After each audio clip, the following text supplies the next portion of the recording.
Hi,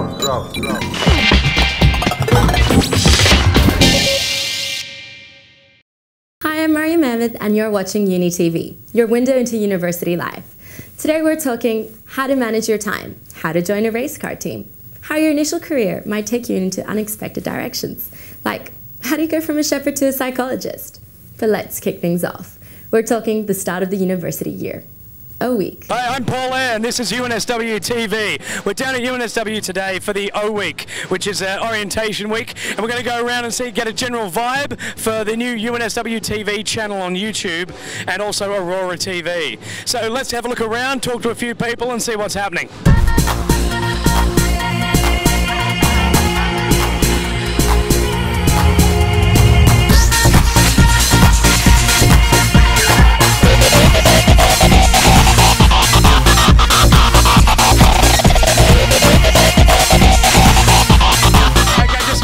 The loudest we'll talk to. Right. So how's the baseball team at UNSW? Particularly good? No. No? Is that why you need people to join? Yeah. So you actually explicitly just want people who are awesome at baseball? Yes, awesome at baseball. And softball for the ladies. We're going into the alternative stalls section, as I like to call it. What's the most dangerous thing you can do in front of a camera now? I could set myself on fire. I just asked if we could do fire. You said no. Can you set yourself on fire now? No, it looks much better at night. What's up? Just sort of showing off our flyers. Now, I've seen him do this before, and I've seen him do it in a much more explicit area around this region. Just if you want to come in, just get a little closer.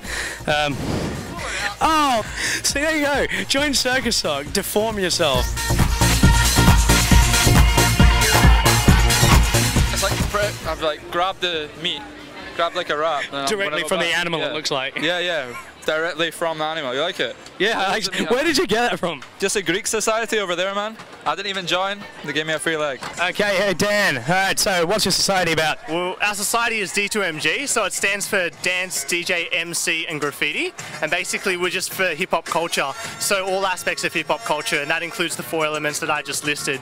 But predominantly today we're going to show off a bit of the dance side of things. And yeah, we offer just facilities for students who are coming to campus and they really just want an outlet other than just books. They want to really get into a culture and something that they can invest their time into. Alright, so as you can see, we met a whole lot of interesting people as we're wrapping up our coverage of O Week now. I'm Paul Ayer for UNSWTV, and check it out at tv.unsw.edu.au. Thanks very much, and you'll be hearing from us later.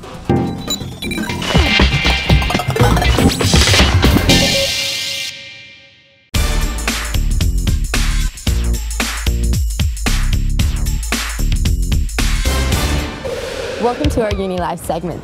This is where you come to find out all you need to know about campus life. With me today are our expert panel of Raj from medicine, Sophie from law, Amy from design and art education, Peter from commerce and law. Today we're talking about time management and the different takes everyone has on it.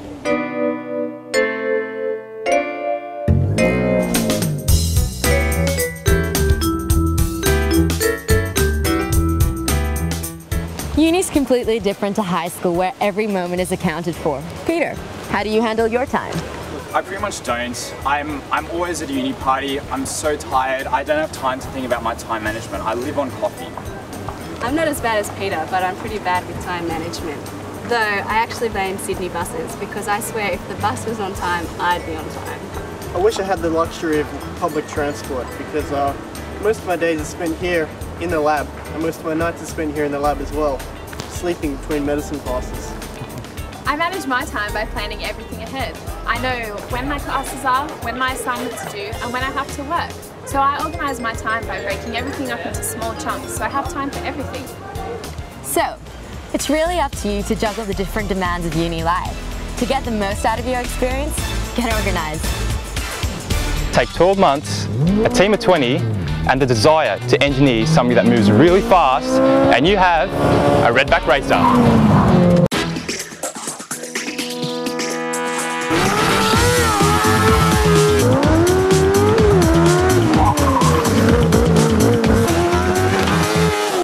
Hi, I'm Tony Sporowski from UNSW's Redback Racing. Each and every year, a team of students designs, manufactures, promotes, tests and races a small open-wheeled race car. The Redback Racing team welcomes UNSW students from all degrees and programs across the university. But oddly, the team is dominated by students from within the School of Mechanical and Manufacturing Engineering. As they say, like minds.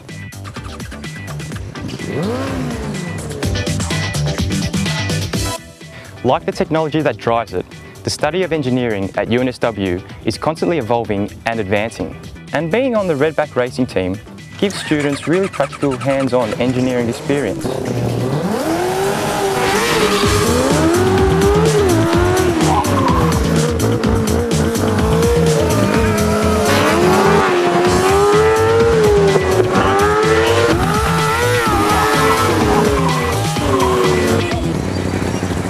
How's the balance run? Yeah, it wasn't too bad. It was pretty comfortable. There was a bit of initial understeer on the turn-in on a lot of the mid to fast end corners. Yep. Apart from that, mid-corner and exit were fine. The car held pretty neutral. No dramas. We might just try a little bit more roll stiffness on the front end. Just put a little bit more anti-roll bar on it. If the ride's good, then we'll keep the springs and tyre pressures the same. Yep. Looks like the wear on the tyres is alright. That's pretty neutral across the tyre.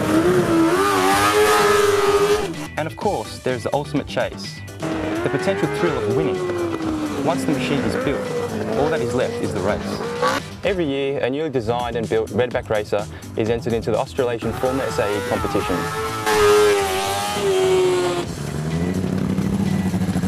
Since it all began in 2000, we've had some wins and we've had some near wins. And along the way, students on the team have had a unique opportunity to hone and demonstrate their engineering skills on a world stage.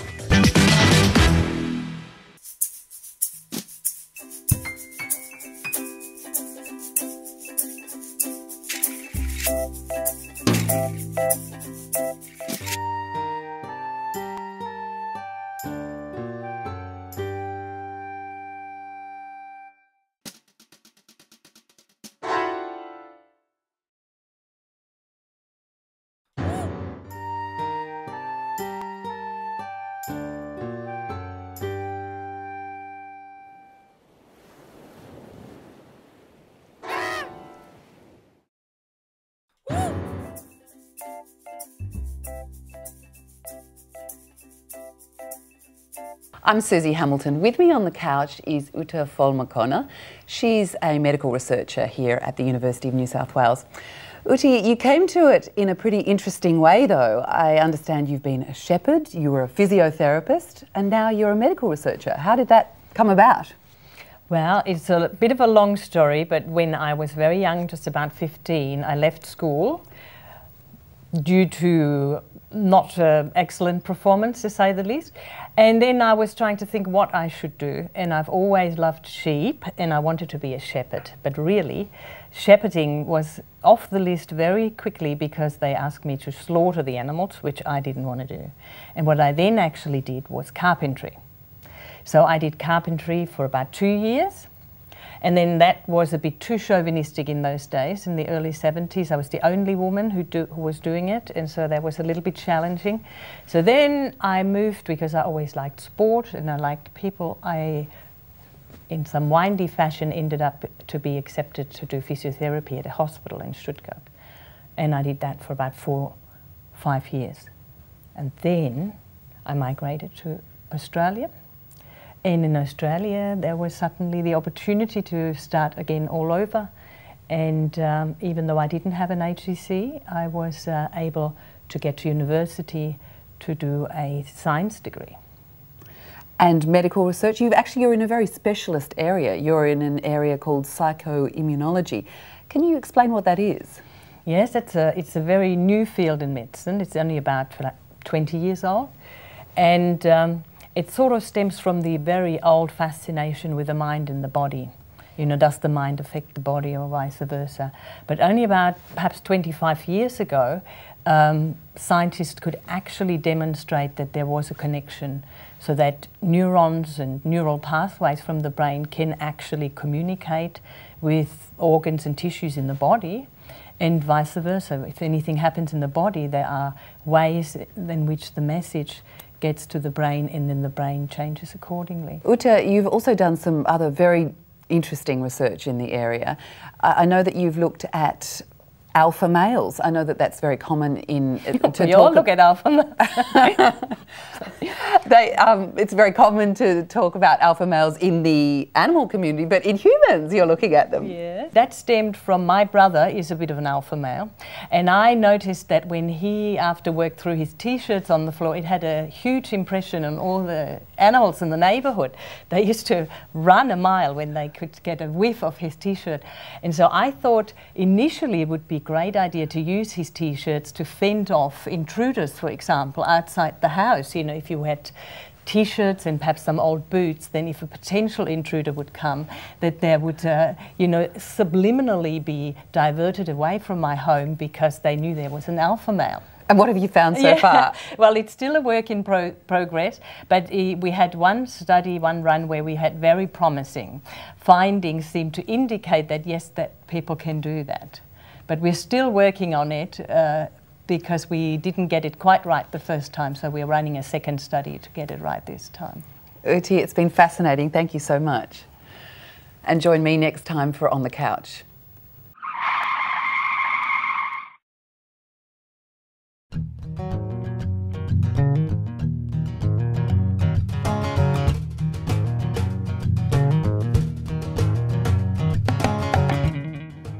Hi and welcome to this edition of Speed Learning. I'm Nicole Cooper from the ARC Photovoltaics Centre of Excellence here at the University of New South Wales. I'm here to answer the question, what is photovoltaics?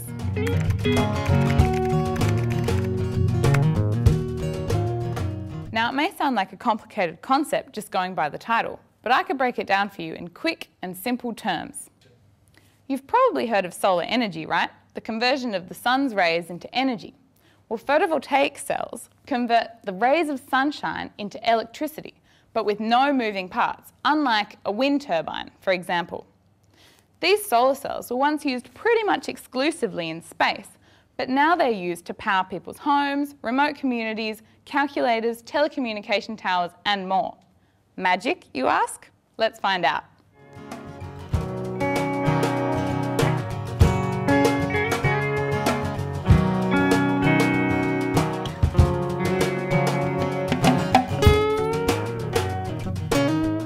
Common solar cells are made using a bare wafer of silicon, like a big computer chip. Silicon is a semiconductor material, which means that when light hits it, it knocks electrons loose, allowing them to flow freely. Where an electron is knocked free, it leaves what is called a hole, which acts like a positive charge. The silicon wafer that we start with is positively doped. In order to collect the electrons and holes that are generated by the cell, we need to have a negative part and a positive part of the cell.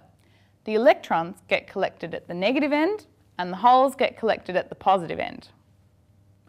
We create a negative part of the cell by doping the top side of the wafer with a negative material, phosphorus.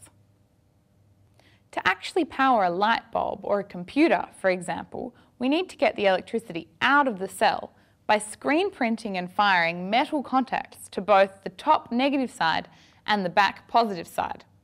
But what happens next? Let's find out.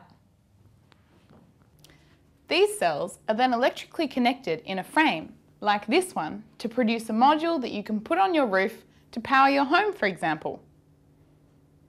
Excitingly, at UNSW, we hold the world record for the most efficient silicon solar cell, which is a huge achievement that we're all proud of. These cells have been used in the World Solar Challenge from Darwin to Adelaide, on cars that can travel up to speeds of 135 kilometres per hour. People at UNSW are using their understanding of solar cells to work on innovative new cell structures to bring down the cost of photovoltaic electricity to help address both climate change and global poverty. So there you have it, photovoltaics explained.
My name's Naomi Adams and I'm a consultant in the strategy practice at Booz & Company. We work with big businesses to solve strategic problems. An example of what I would do is perhaps work with Qantas and look at their flight schedules and see how we could adjust their flight schedules to increase their customers. Basically, I work hand in hand with my Booz & Company colleagues and the client to come up with a solution to the client's problem. What I enjoy most about the job is, the problem-solving nature of consulting, so thinking outside the square to come up with a solution to the given problem. Also working with a great range of diverse people is fantastic. I got the job at Booz through a few things. I undertook some work placements while I was at UNSW as part of the cooperative scholarship program that I was on, and I did 3 work placements which really helped me get to where I am today. My first work placement was for Telstra, where I was working on project management in the payphone space. The second placement was with Coca-Cola Amatil. At Coca-Cola Amatil I was a management accountant essentially, and my last placement was at PwC where I worked in insolvency. I think I had a good academic record which was really aided by the fantastic curriculum and staff at UNSW. I chose to study at UNSW over other unis because they really had a reputation for teaching practical degrees rather than sort of more theoretical, so it was going to be more useful when I did step out into the real world. Also, UNSW has some great facilities and is a very sort of modern campus which really aided the learning experience. There were many highlights of my time at UNSW. Firstly, the great lecturers and tutors really made the learning experience interesting. Secondly, lots of opportunities that I got at UNSW from a university exchange where I went and lived in the UK for 6 months and studied over there. The great people I met at UNSW from a diverse range of backgrounds, and other activities at UNSW that I got involved in, like clubs and societies and university trips. We get sent away on training trips, so I've been to Barcelona for a week of induction training, which was fantastic. So meeting people from Booz & Company all over the world.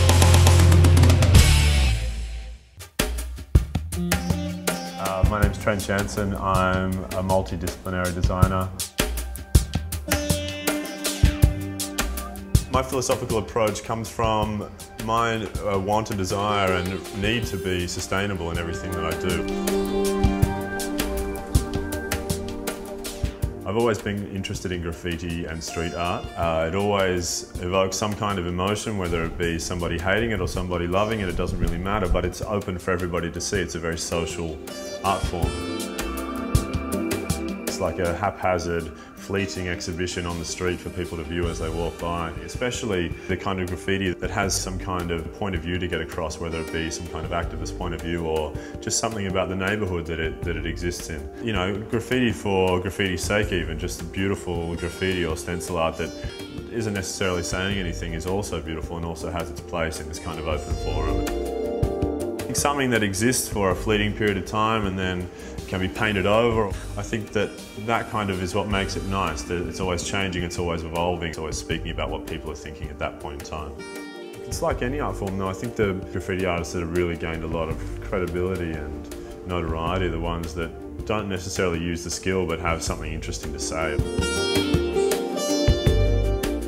The 3D stencil just came from what I saw to be a really simple link between stencil art and what I'm doing.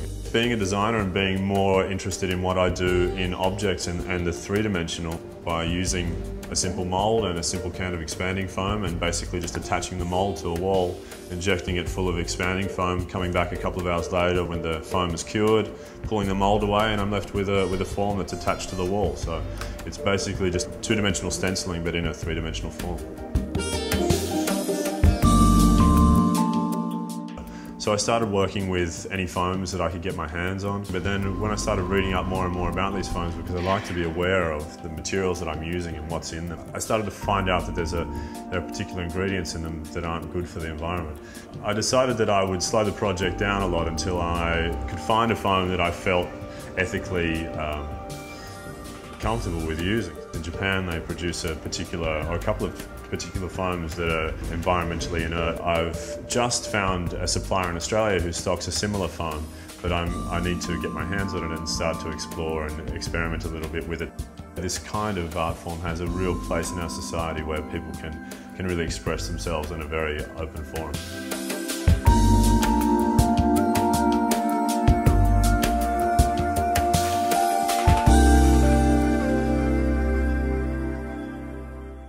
Well, I thought you'd like to know that Tran Chanson's work isn't just stuck on walls. For example, this stool. He designed it from old road signs. Pretty nifty, eh? But that's all. I hope you guys enjoyed yourself. I'll catch you next time. This is Maryam Ahmed on UNI TV.